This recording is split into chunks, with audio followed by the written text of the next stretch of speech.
তার সে একদম অত্যন্ত সামাজিক। আমরা যারা দরিদ্র তারা আমরা কিন্তু প্রত্যেকেই সামাজিক মানুষ। আমরা এখন আপনাদের থেকে আপনাদের কাছে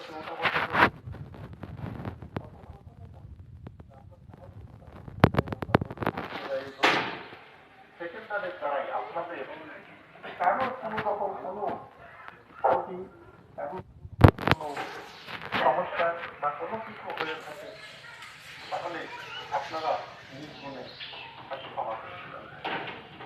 এবং আমরা সাহিত্যিক দর্শক হয়ে একই সাথে আমি আমার দর্শকের পক্ষ থেকে সাহিত্যিক দর্শকের জীবনে যদি কোনো পরিস্থিতি আমাদের কাছে হয়ে থাকে আলহামদুলিল্লাহ আমরাও ক্ষমা করি। সেই সাথে সাথে আপনারা সমাজের ভিতরে যেহেতু আমরা তো সামাজিক কাজ করি, আপনাদের কাজ করি, আপনাদের সাথে মোটামুটি করি, চলার পথে